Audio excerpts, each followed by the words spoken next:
Welcome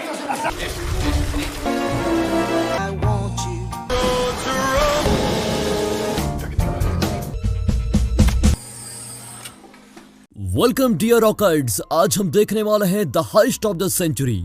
movie की शुरुआत में फर्नांडो नाम के आदमी को दिखाया जाता है जो कि ठीक ठाक से जिंदगी चला रहा है। वो एक कलाकार है और साथ ही साथ लोगों को जूडो सिखाने का काम भी करता है। हालांकि वो इन सब चीजों से अभी भी खुश नहीं है। उसको ये महसूस होता है कि उसकी जिंदगी में बेहतर चीजें लिखी हुई है। अब एक रात घर जाते वक्त बारिश होने की वजह से फर्नांडो को एक जगह रुकना पड़ता है। वो वहाँ खड़ा खड़ा सिगरेट पी रहा होता है और सिगरेट पीने के बाद बड़े ही स्टाइल में सिगरेट को फेंक देता है और वो सिगरेट तैरती हुई एक गटर में चली जाती है जो कि बैंक ऑफ रियो के बिल्कुल पास है। अचानक ही फर्नांडो गटर में जाने का तय करता है और नीचे उसके दिमाग में एक खतरनाक आइडिया आता है। अगले दिन फर्नांडो सेबेस्टियन नाम के अपने एक दोस्त से मिलता है जो कि एक सिविल इंजीनियर है। फर्नांडो सेबेस्टियन के सामने अपना आइडिया रखता है जो कि है बैंक लूटने का। सेबेस्टियन की जिंदगी में भी पैसों की कमी चल रही है, इसलिए वो बोलता है ठीक है मैं तुम्हारा साथ देने के लिए तैयार हूँ, लेकिन इतनी बड़ी चोरी के लिए हमें कुछ गाड़ियाँ, काफी सारे पैसे और बहुत सारे सामान की जरूरत पड़ेगी। इस वजह से फर्नांडो किसी ऐसे इंसान की तलाश में लग जाता है जो कि इस चोरी के लिए पैसे इन्वेस्ट कर सके।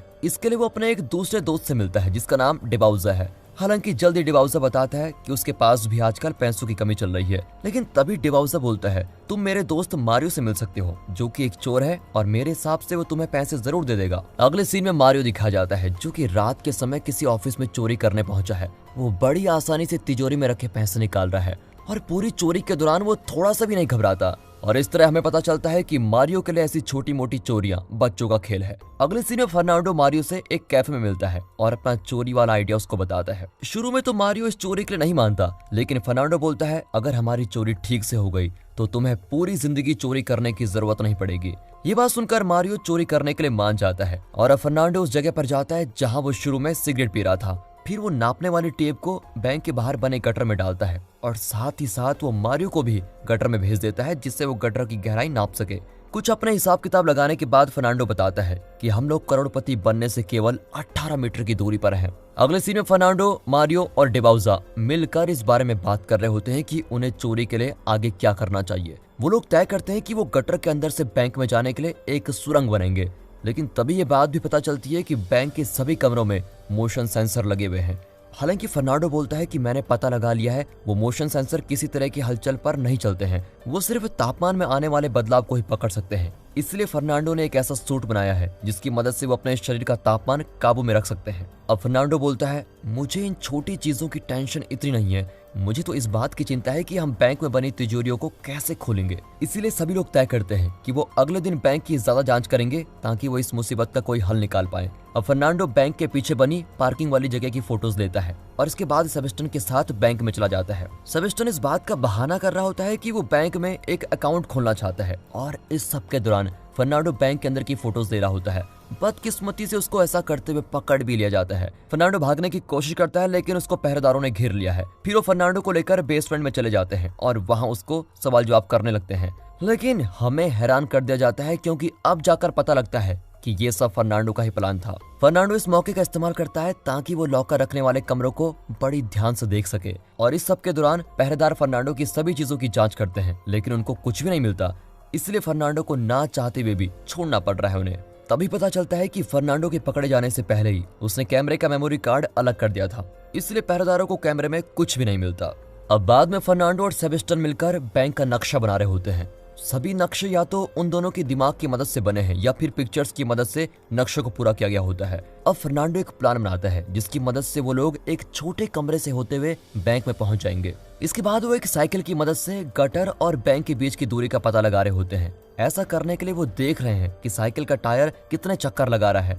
अब अगले दिन फर्नांडो अपनी पढ़ाई का इस्तेमाल करके उस कोने का पता लगा ही लेता है जिससे उन्हें गटर को खोदना चाहिए। तभी पता चलता है कि बैंक में इकट्ठा किए गए सभी पैसे और चीजों का इंश्योरेंस कराया गया है, इसलिए लोगों पर इसका कोई असर नहीं होगा। बैंक को इस सभी का पैसा चुकाना पड़ेगा। उसी रात फर्नांडो और उसके साथी गटर में सुरंग बनाने के लिए पहुंच चुके होते हैं। अगले दिन वो अल्बर्टो नाम के किसी नए आदमी को चोरी के काम के लिए रख लेते हैं। अल्बर्टो को बोला गया है कि चोरी के बाद सभी लोगों को सही सलामत बाहर निकालना उसी की जिम्मेदारी है। फर्नांडो और उसके साथियों को अभी तक इस बात का सलूशन नहीं मिला है कि वो 400 लॉकर्स कैसे खोल पाएंगे। शुरू में तो वो लोग तय करते हैं कि हमें ब्लो टॉर्च का इस्तेमाल करना चाहिए, लेकिन फर्नांडो बोलता है कि हम उसका इस्तेमाल नहीं कर सकते। उससे एक लॉकर को खोलने में ही लगभग 1 मिनट से ज्यादा का समय लग जाएगा। अगर हम उसका इस्तेमाल करते हैं तो हमें कम से कम 7 घंटों की जरूरत तो पड़ेगी ही। इसलिए फर्नांडो आगे बोलता है, मेरे हिसाब से हमें किसी दूसरे बैंक में जाकर किसी लॉकर का इस्तेमाल करना चाहिए, और ऐसा करने से हम लॉकर को अच्छे से चेक कर पाएंगे और समझ पाएंगे कि वो काम कैसे करता है। अगले दिन मारियो उसी बैंक की किसी दूसरी ब्रांच में जाता है और वहां पर एक लॉकर में अपने सामान रखने के लिए पहुंच जाता है। लॉकर को खोलते ही वो बड़े ध्यान से लॉकर को देखता रहता है। अगले सीन में दिखाया जाता है कि मारियो और उसके साथियों ने एक वैन चुरा ली है, जिसकी मदद से वो चोरी करने के बाद भागने वाले हैं। अभी वो सभी अल्बर्टो के घर के बाहर बैठे अल्बर्टो का इंतजार कर रहे होते हैं। कुछ देर बाद वहाँ पुलिस वाले आ जाते हैं और वैन में बैठे दोनों लोग घबरा जाते हैं। उनको लग रहा होता है कि आज तो हम लोग पकड़े जाएंगे, लेकिन तभी अल्बर्टो और उसकी पत्नी वहाँ पर आ जाते हैं और बोलते हैं, सर जी, ये दोनों हमारे अच्छे दोस्त हैं। यहाँ फर्नांडो और उसके सभी साथी सुरंग खोदने के काम में लगे हुए हैं, लेकिन एक दिन अचानक कि उनके साथ हादसा हो जाता है। उनकी ड्रिल टूट जाती है, लेकिन फर्नांडो इस बात पर ज्यादा ध्यान नहीं देता और एक नई ड्रिल खरीदने का तय करता है। लेकिन मारियो इस बात से गुस्सा हो जाता है और बोलता है, यार मैं इस चोरी के लिए कितना पैसा दूंगा, मैंने इस चोरी में पहले ही बहुत सारा पैसा लगा दिया है। उसी रात फर्नांडो अपनी गर्लफ्रेंड से मिलने आता है और दोनों साथ में लेटकर तारों को देख रहे होते हैं। फर्नांडो की गर्लफ्रेंड बोलती है, तुम्हें पता है हम तारों का पास्ट देख रहे हैं, क्योंकि तारों से लाइट को हमारे पास पहुंचने में करोड़ों साल लग जाते हैं। हमें यहाँ से देखने में लगता है कि वो स्टार्स अभी भी वही हैं, लेकिन असल में वो खत्म भी हो चुके होते हैं। अब ये बात सुनते ही फर्नांडो को एक आइडिया आता है और वो जल्दी से मारियो के घर पहुंच जाता है। फर्नांडो बोलता है, मुझे चोरी करने का सबसे बढ़िया तरीका मिल गया है। वो आगे बोलता है, जैसा कि हमें पता है कि बैंक की हमेशा ही सुरक्षा की जाती है, चाहे वो खुला हो या बंद हो, लेकिन सभी बैंक्स में अलग अलग समय पर अलग अलग लेवल की सुरक्षा होती है। कैश की चोरी को बचाने के लिए बैंक में बहुत अच्छे से सिक्योरिटी रखी गई है, जिसकी वजह से सुरंग वाली चोरी काफी मुश्किल हो जाती है। लेकिन अगर दोनों चोरी साथ में की जाए, मतलब कि अगर कैश की चोरी ऊपर से की जाए और लॉकर्स के सामान की चोरी सुरंग से की जाए, तो बैंक की सिक्योरिटी थोड़ा फीकी पड़ जाएगी। वो आगे बोलता है, मैं चाहता हूँ कि जब बैंक चालू हो तो हम बैंक के अंदर चले जाएं, जिसकी वजह से मोशन सेंसर वाला अलार्म नहीं बजेगा, और ऐसा करने से सभी को लगेगा कि हम लोग कोई छोटी मोटी चोरी करने के लिए आए हैं। हम लोग पुलिस वालों को ये विश्वास दिलाएंगे कि हम लोग मेन गेट से भागेंगे। किसी को इस बात की भनक नहीं लगेगी कि नीचे एक सुरंग बनाई गई है जिससे हम भागने वाले हैं।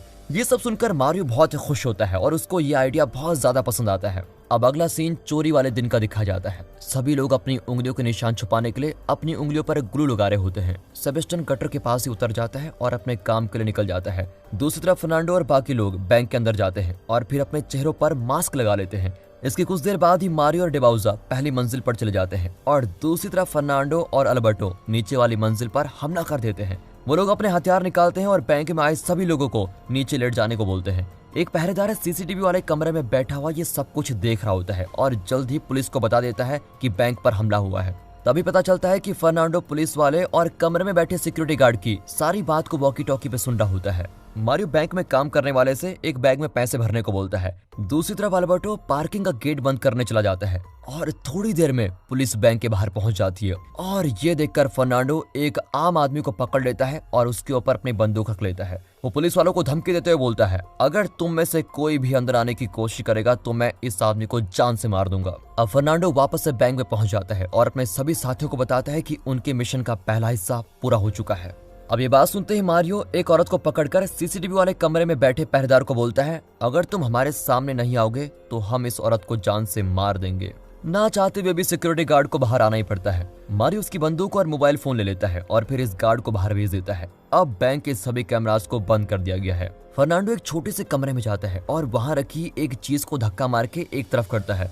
सुरंग से होते हुए सेबेस्टियन दीवार तोड़ता है और अब वे भी बैंक के अंदर पहुंच चुका है। अब दोनों अपनी गाड़ी से कुछ काम का सामान निकालते हैं। वे लॉकर वाले कमरे में जाते हैं और अपनी मशीन लगाना शुरू करते हैं। अब हमें फ्लैशबैक में दिखाया जाता है कि सेबेस्टियन ने एक मशीन बनाई है जिसकी मदद से वो एक लॉकर को 7 सेकंड्स में तोड़ सकते हैं। अब सेबेस्टियन और फर्नांडो ने सभी लॉकर्स को तोड़ना शुरू कर दिया है, इसलिए सभी लोग अपनी गाड़ियों पर टाइम सेट कर देते हैं। इस सब के दौरान पुलिस वाले, मीडिया और बैंक में फंसे आम लोगों के परिवार वाले बैंक के बाहर इकट्ठा खड़े हैं। पुलिस वालों का हेड अंदर से आए पहरेदार से बातचीत कर रहा है और पता लगाने की कोशिश में लगा हुआ है कि अंदर आखिर चल क्या रहा है। दूसरी तरफ जब फर्नांडो और सेबेस्टियन लॉकर्स को तोड़ने के काम में लगे हुए होते हैं, तभी उन लोगों को छत के ऊपर आए पुलिस वालों की आवाज आती है। पुलिस वाला पहरेदार के फोन पर कॉल करता है ताकि वो अंदर के चोरों से बात कर सके, इसलिए मारियो उससे फोन पर बात करता है। अब हमें एक फ्लैशबैक दिखाया जाता है जिसमें यह दिखाया गया है कि फर्नांडो ने इस तरह की मुसीबत का सामना करने का भी एक तरीका ढूंढ लिया था। इसलिए उसने मारियो को ये सिखाया था कि कैसे वो पुलिस के साथ समझौते वाले गेम खेल सकता है। अब मारियो पुलिस वाले से बात कर रहा है और बोलता है, अगर तुम छत के ऊपर से पुलिस वालों को नहीं हटाओगे तो मैं बैंक में फंसे सभी लोगों को जान से मार दूंगा। पुलिस वाला इस बात के लिए मान जाता है, लेकिन वो फिर भी 2 स्नाइपर्स को पास वाली बिल्डिंग्स में भेज देता है। अब पुलिस वाला मारियो से पूछता है कि तुम चाहते क्या हो, जिसके जवाब में मारियो बोलता है, मैं इस शहर के सरकारी अफसर से बात करना चाहता हूँ। अब पुलिस वाला बोलता है, ठीक है, हम तुम्हारी बात मिनिस्टर साहब से करवा देंगे, लेकिन ऐसा करने के लिए मुझे कम से कम 1 घंटे की जरूरत पड़ेगी। इस सब के दौरान फर्नांडो और सेबेस्टियन ने बहुत सारे लॉकर्स को खोल दिया है, जिसमें बहुत सारा पैसा, सोना और ऐसा ही बहुत सारे कीमती चीज रखी गई है।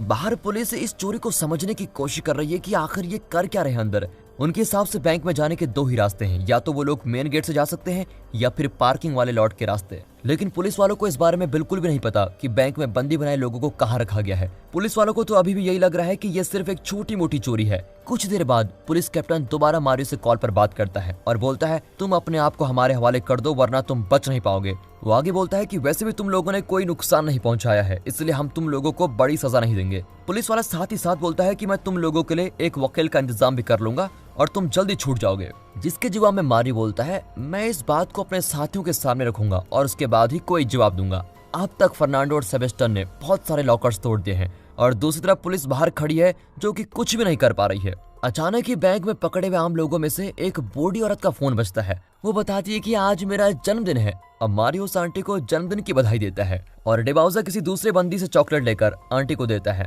अब बिल्डिंग पर बैठे स्नाइपर्स देख रहे होते हैं कि बैंक के अंदर तो बर्थडे सेलिब्रेशन चल रहा है। इस बारे में स्नाइपर्स कैप्टन को बताता है और ये बात सुनकर तो कैप्टन हैरान हो जाता है कि कर क्या रहे हैं।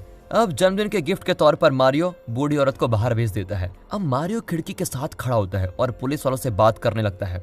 वो बोलता है कि मैंने अपनी जिंदगी के 15 साल जेल में गुजारे हैं, इसलिए मैं तभी अपने आप को तुम्हारे हवाले करूंगा जब मंत्री जी मुझसे वादा करेंगे कि मुझे ज्यादा बड़ी सजा नहीं मिलेगी। ये सुनकर पुलिस वाला स्नाइपर को गोली चलाने से मना करता है और तब तक मारियो भी खिड़की से दूर चला जाता है। तब पता लगता है कि ये तो बस एक टेस्ट था कि पुलिस वाले सच में गोली चलाते भी हैं कि नहीं। जल्द ही मंत्री जी वहां पर आ जाते हैं और मारियो से बात करते हैं। हालांकि बात करते हुए मारियो मंत्री जी को बहुत सारी बुरी बातें बोलता है और फिर उससे बात करने से मना ही कर देता है। वो बोलता है, मुझे किसी मंत्री से बात नहीं करनी है, मुझे तो बस अब अपने वकील से बात करनी है। लेकिन जब पुलिस वाला मारियो से वकील का फोन नंबर मांगता है तब वकील का नंबर देने की जगह मारियो बैंक में बंदी बनाए किसी इंसान का फोन नंबर देता है। अब मारियो अपनी आवाज बदलकर बात करता है ताकि पुलिस वाला उसको वकील समझे। इस तरह वो अपने साथियों के लिए थोड़ा और टाइम निकाल पाता है। इसके बाद मारियो बंदी बनाए गए सभी लोगों को पहली मंजिल पर जाने को बोलता है। दूसरी तरफ फर्नांडो और बाकी लोग अपनी लूट की चीजें सुरंग के बाहर निकालने की कोशिश में लगे हुए हैं। अब मारियो अपना फोन स्विच ऑफ कर देता है, जिससे पुलिस वालों को शक होता है कि क्या ये चोर सच में अपने आप को हमारे हवाले करने का सोच भी रहे हैं कि नहीं, कहीं वो लोग कुछ और ही चाल तो नहीं चल रहे हैं। तभी पुलिस वाले का ध्यान एक गटर पर जाता है और वो समझ जाता है कि चोरों ने बाहर निकलने का कोई रास्ता ढूंढ लिया है। दूसरी तरफ सारा लूट का सामान एक छोटी नाव में चढ़ाने के बाद फर्नांडो सभी हथियार बैंक में ही छोड़ देता है और तब एक फ्लैशबैक में दिखाया जाता है कि सभी हथियार तो बच्चों के खिलौने हैं, क्योंकि फर्नांडो किसी भी आम इंसान को कोई नुकसान नहीं पहुंचाना चाहता था। आखिरकार मारियो बंदी बनाए सभी लोगों को पहली मंजिल पर छोड़कर फर्नांडो के पास चला जाता है। ऐसा होते ही बंदी बनाए गए सभी लोग अपने फोन उठाते हैं और अपने घर वालों को फोन करते हैं। अब पुलिस वालों का कैप्टन जल्दी से पुलिस वालों का एक हिस्सा गटर में भेजता है और दूसरा हिस्सा सीधे बैंक में। फर्नांडो और मारियो जल्दी से सभी सबूतों को खत्म कर देते हैं और फिर वो दोनों भी नाव पर चलते हैं। एक और फ्लैशबैक दिखाया जाता है जिसमें फर्नांडो बता रहा होता है कि इस बात के बहुत ज्यादा चांसेस हैं कि पुलिस वालों को गटर के बारे में पता लग सकता है, इसीलिए ही उन्होंने एक छोटा सा डैम बनाया है ताकि गटर के अंदर काफी सारा पानी इकट्ठा हो जाए। ऐसा होने से वो लोग मोटर से चलने वाली बोट का इस्तेमाल करके दूसरी दिशा में भाग सकते हैं। दूसरी तरफ पुलिस कैप्टन एक छोटे से कमरे में पहुंचता है और तब उसको छोटी सी सुरंग दिखाई देती है। उस सुरंग के ऊपर एक बॉम्ब भी लगाया गया है, लेकिन पुलिस वालों को जल्दी पता लगता है कि वहां लाए गए सभी हथियार बिल्कुल नकली हैं। लेकिन अब तक बहुत लेट हो चुकी है, सभी चोर वहां से भाग चुके हैं।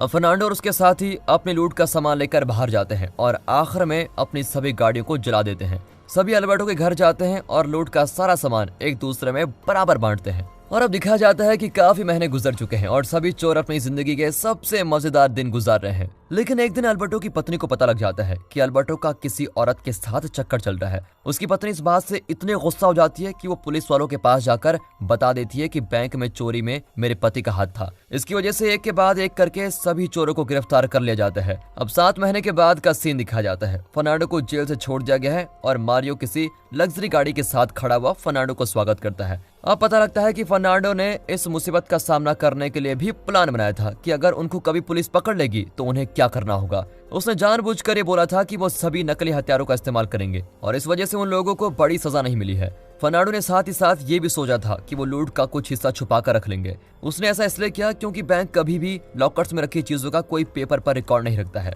बैंक को पता लगा था कि चोरी 25 मिलियन डॉलर्स की हुई है, लेकिन पुलिस को बस 1.5 मिलियन डॉलर्स ही मिलते हैं और 8 किलो सोना। अब जैसा कि लॉकर में रखे किसी सामान का कोई रिकॉर्ड नहीं था, इसलिए कोई भी फर्नांडो और उसके साथियों पर कोई केस ही नहीं कर सकता है, जिसका मतलब ये हुआ कि फर्नांडो और उसके साथी एक छोटी सजा के बाद अपनी जिंदगी के मजे लेने वाले हैं। और इसी के साथ दोस्तों ये मूवी यहाँ पर खत्म होती है। दोस्तों अगर आपको ऐसी चोरी वाली मूवी ज्यादा पसंद है तो मैं आपको सजेस्ट करूंगा आप देखिए आर्मी ऑफ थीव्स, जिसमें एक लड़का कैसे दुनिया की सबसे खतरनाक तिजोरी को खोलता है, ये इसमें दिखाया गया है। बाकी दोस्तों अगर आपको ये वीडियो अच्छी लगी हो, मूवी अच्छी लगी हो, एक्सप्लेनेशन अच्छा लगा हो, वीडियो को लाइक कीजिएगा, चैनल को सब्सक्राइब कर दे। बाकी मिलते हैं अगली वीडियो में, तब तक के लिए गुड बाय, अपना ख्याल रखिएगा and finally thanks for watching.